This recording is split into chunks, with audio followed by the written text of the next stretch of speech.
Welcome, everyone, to episode 88 of 1 Hour, 1 Decision, 1H1D. I am Chris. And I am Tom.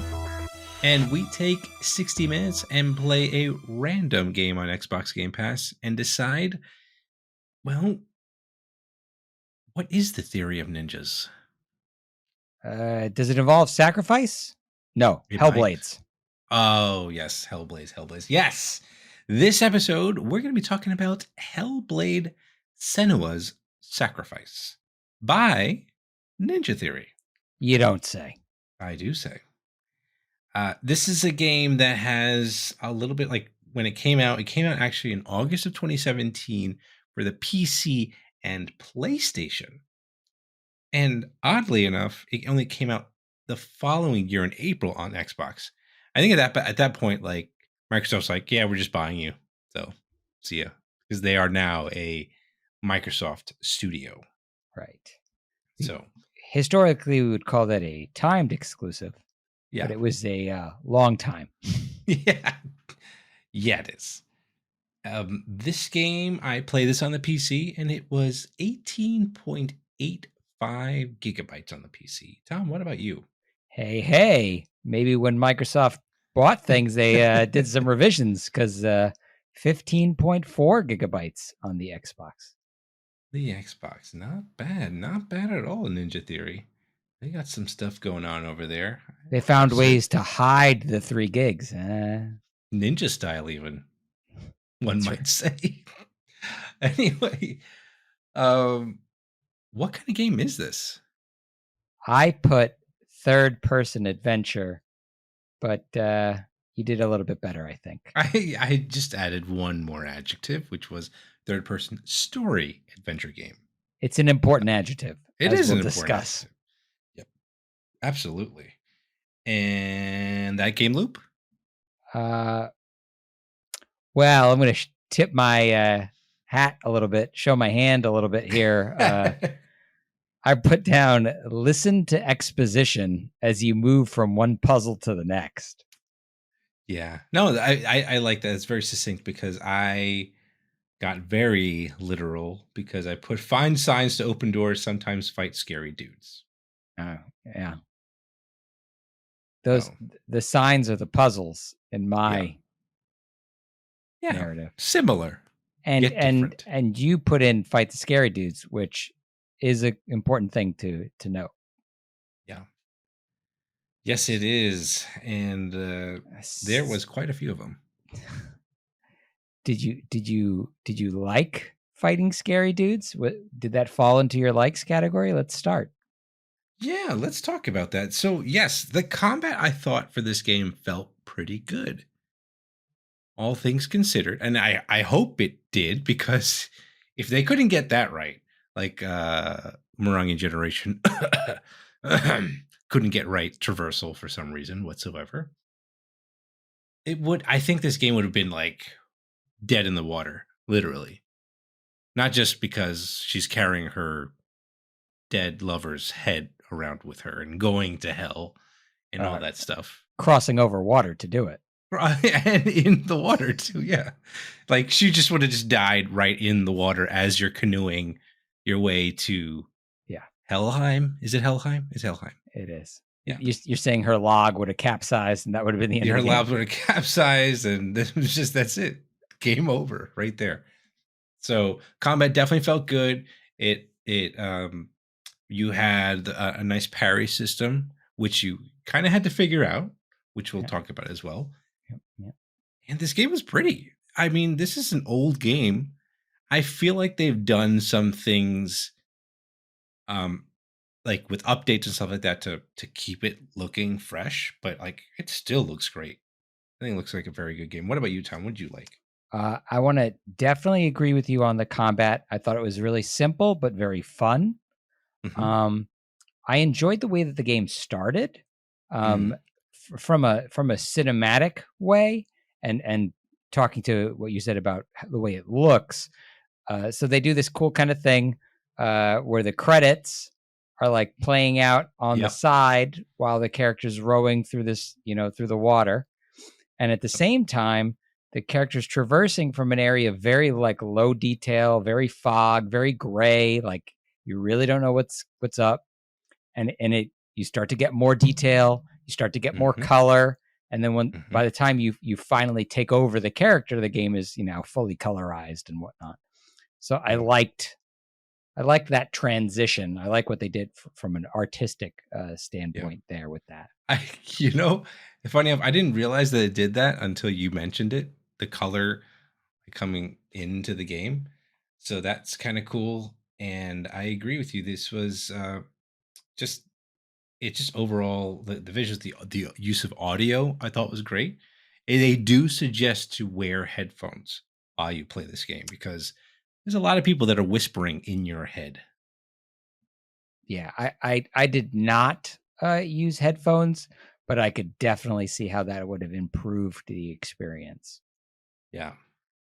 Yeah, Um, the story overall I thought was pretty interesting. Like again, we kind of touched on this already, but the fact that the main character, Senua, is going to Helheim, and I believe, at least from what I've pieced together, that she's going there to kind of I think resurrect her lover, or like at least beg for him to come back. I don't know. yeah, it seems that the lover was not well handled in death, and Yeah. so cannot pass on into the afterlife.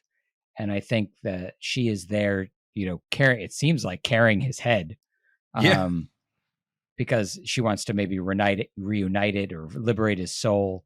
There Hmm. wasn't, you know, the game is definitely very much very slowly kind of piecing out, giving Yep. you the details. So, and I did appreciate, speaking about the story, that it does have a lot of overlap with Thor. So if like you're a Yeah. fan of Marvel and you like Thor specifically, there's like a lot Or of, Norse mythology. yes, because of I was getting there, Yeah. because they both share the Norse base, Norse mythology base. But like even the woman who is it Hela, you know, Uh-huh. Thor's sister, right? Yep. Like talking about her, talking about talking about the giants, and talking about Yep. Ragnarok, talking about Oh yeah. all this stuff that I watched over 4 Marvel movies. It was yeah, they definitely talked about the different um planes of existence, right? Yep. So like the Niflheim, the Helheim, the Midgard, and all that stuff. Yep. They well, you had this like crazy guy that like I don't know if he's in your head or he's just like another spirit that's like around there through the playthrough that I did. And it was cool. And we can I don't know.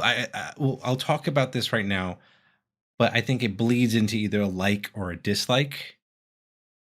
So I guess we can kind of say that we're starting our dislike section here, unless you have something else to say. Yeah, Yeah, go I've ahead. got some things that I Yeah, go ahead. liked. Go ahead. Um, I liked the searching for runes. I thought it was a Hmm. cool puzzle mechanic.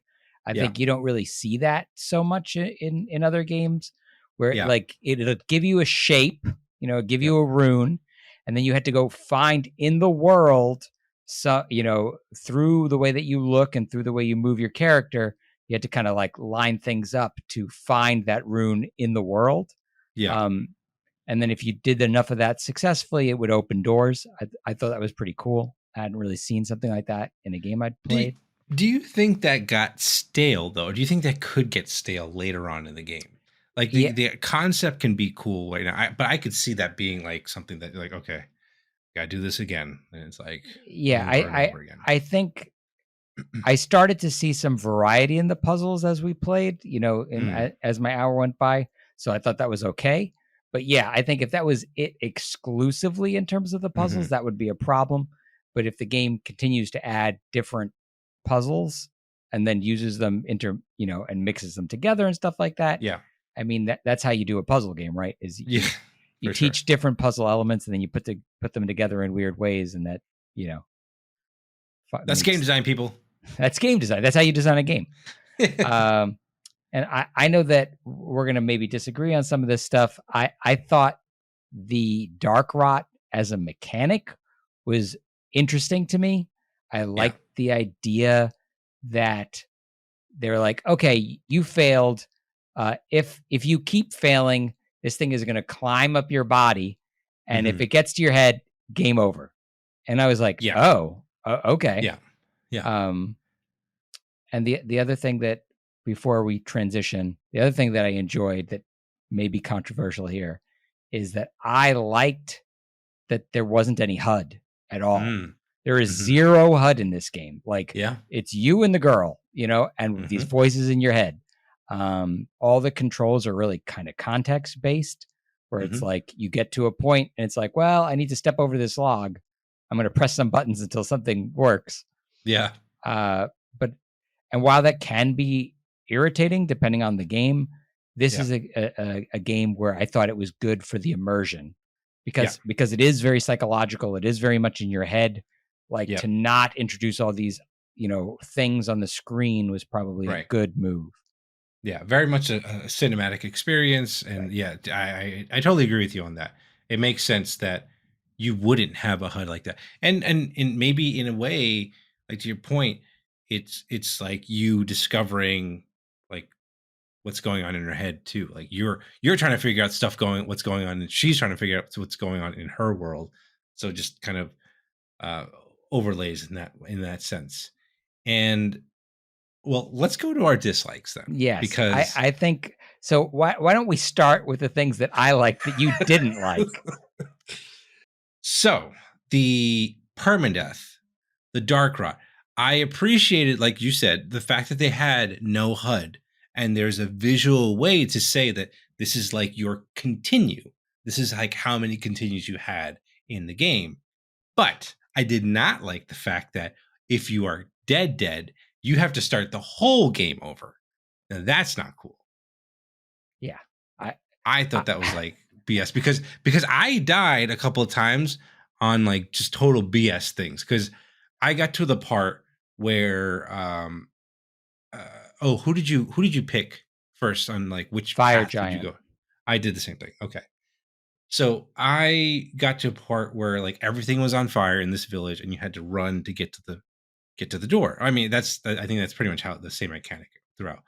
But there was one point where I literally like there was some fire like in the corner, and I think I just brushed it, and she like instantly went on fire and in like into an inferno and died.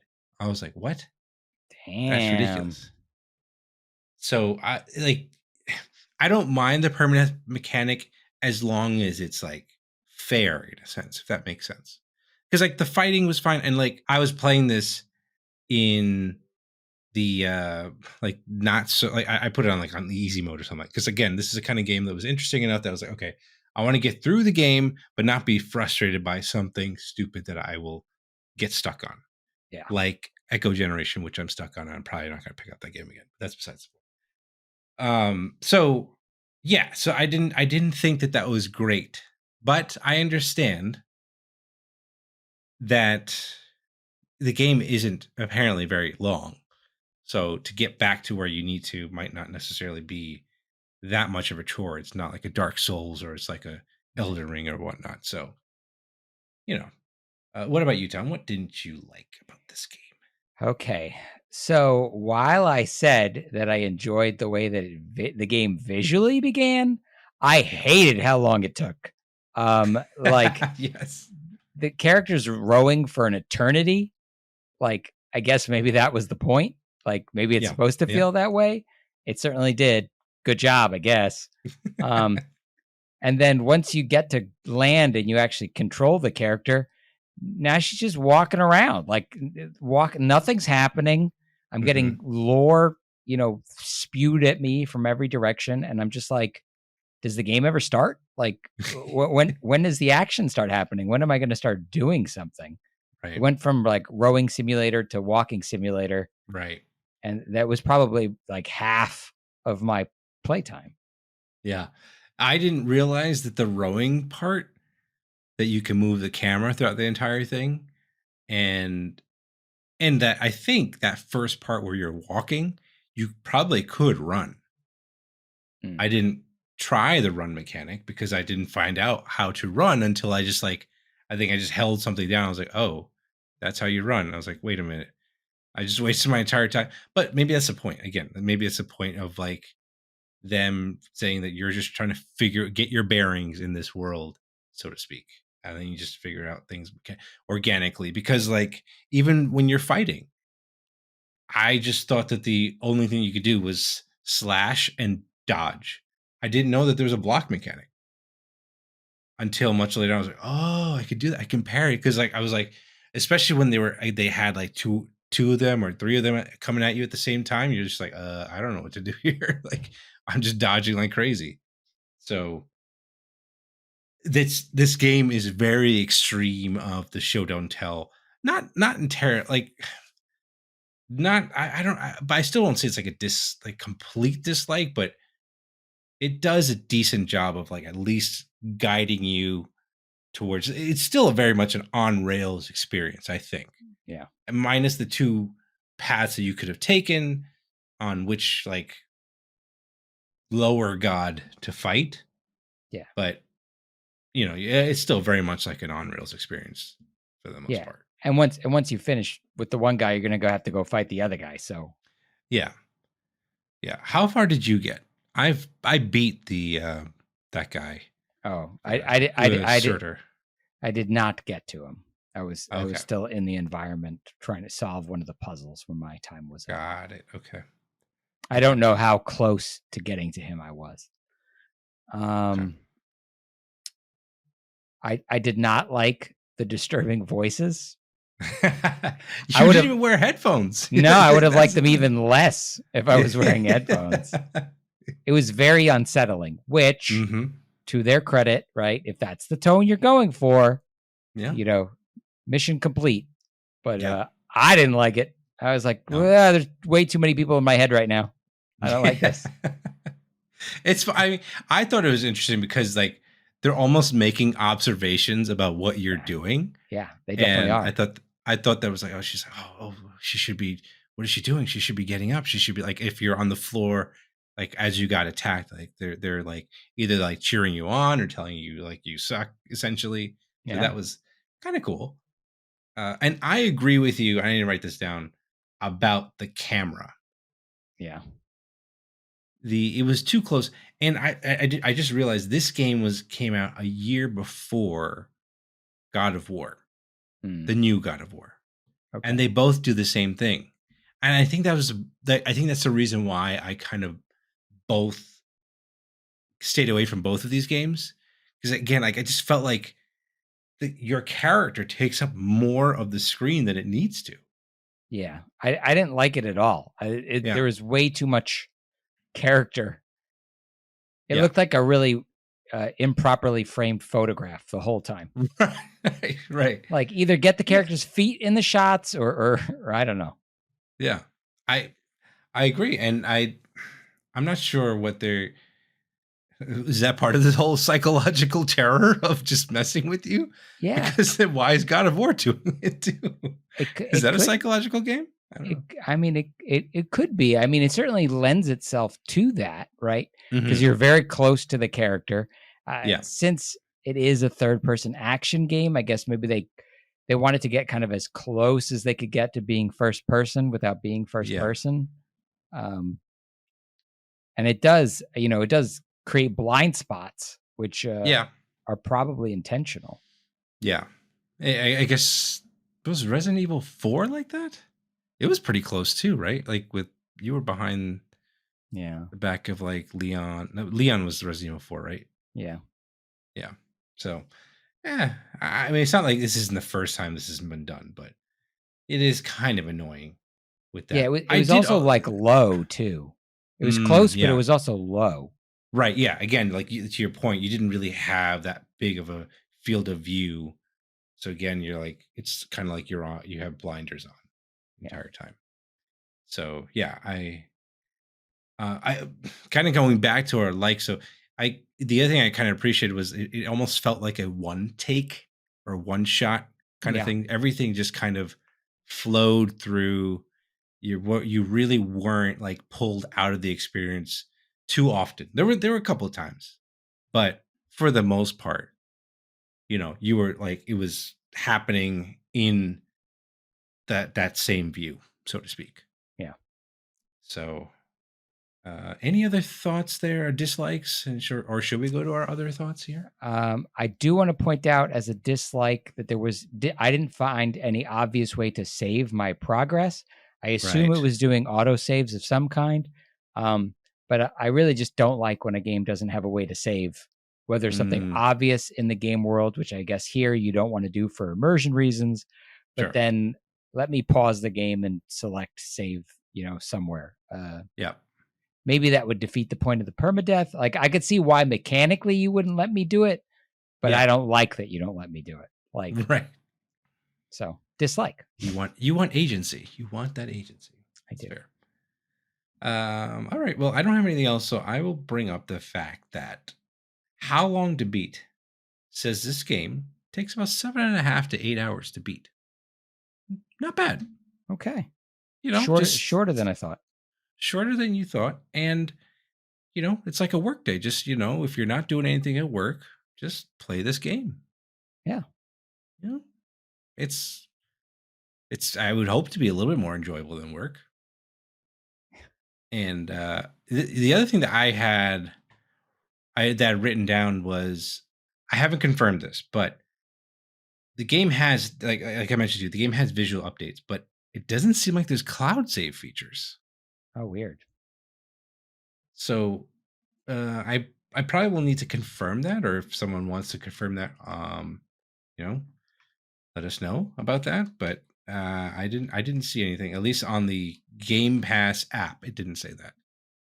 But what about you, Tom? Any other thoughts here on this game before we get to our So a lot of times we talk about discrepancies between playing PC versus Xbox, right? right? And one of those things that happens a lot is that I ended up with some major load times. Mm, So the initial load time for this game was long, right? Like mm, it took a long time for my game to start. But once it did, I did not notice any other loading during the rest of the time that I played. yeah, So I was pretty impressed. I was like, okay, it loaded, and then whatever other loading it needed to do, it was hiding it, yeah, which everyone should do. Hide your yeah. load times. I agree. Yeah, do definitely hide your load times, or make your map a 5x5 and just assets just drop in or whatever, like however it is. I don't know how they're doing it. Don't do What that. wizardry they're doing. I don't know. Doesn't matter. Don't pop stuff. Popping is terrible. This is also true.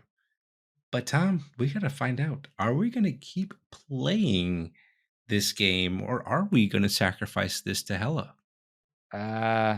Okay. So But before we get to that, we wanted to let you know about our spectacular sponsor, Winner Winner.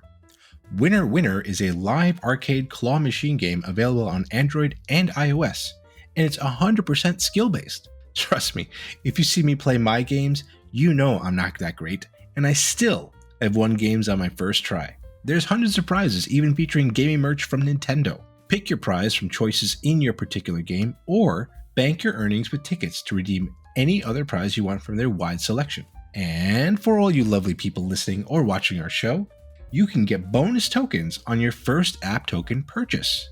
Download and create your account, then use the link in the episode's description to enter promo code DALE after you sign in. Check it out. It's clawsome. I will concede that this is 100% some kind of psychological slow burn. Like that's what they're trying to do. I get it. Yep. But I need I need the games to get me invested faster. This game took way too long to get me on board. So I really don't see myself going back to this, but I have this gut feeling that this is the kind of game that has a very strong following, because I can see that if you're into that, right? If you're into the immersion, you're into the psychological, you're into this like slow burn puzzle solving kind of thing, like this is going to be your jam 100%. It just isn't my jam. Yeah. Yeah, I mean, there's so much so a following, Tom. They're making a sequel. Spoiler for you. I don't know. Well, I'm never going to get there unless they fundamentally change the game. Yeah. So even though you found out that the game is about 7.5 to 8 hours, it's not I would rather spend my 7 or 8 hours doing something else. okay. All right, that's fine. Maybe I'll just rewatch Thor. Even the Dark World. I like Dark World. Oh, okay, all right. Well, hey, that's fine. Hot take. Hot take. So for me, a lot of people have recommended this game to me for quite some time. And you know what? I'm glad I got a chance to try it. And because the game is fairly short and uh, minus the permadeath, the game was pretty enough, and all this stuff. The mechanics themselves overall were pretty interesting. I think I'm going to keep playing this game. At least see how far I get before I put it down, like Echo Generation, which I'm going to uninstall.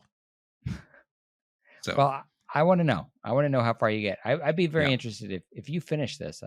I'd love to hear about it. I mean, like, look, you turn down the combat, and I'm sure you can blaze through it much quicker. So, those are our thoughts. Let us know what you think of this game. Follow us and say hello on Twitter at TC1H1D, or shoot us an email at TC1H1D@outlook.com. Check out our next streams on Twitch at twitch.tv/1H1D. And if you're watching this podcast on YouTube, send us a comment down below, and we promise to try and read and respond to each and every one of you. 1H1D is part of the QTB network, and if you like gaming podcasts, be sure to check out Quit the Build, a weekly gaming news podcast. Or to see the whole lineup, check out quitthebuild.com/network. Check out all our friends over there. But we got to check out our next game. What? Yeah. Will it be the surprise me button? It will be the surprise me button. And we're going to find out what we're playing next. So here we go. While you do that, Chris, I just had a thought. We should tell Microsoft to change it to the surprise us button. Oh. Well, maybe. We'll see what they say. Just for you and me. Just for us. Just for you and I. And surprise, surprise, we're going to be playing SnowRunner. Wait a second. Are you telling me that after running through some mud, we're going to run through some snow? We are running through some snow this time.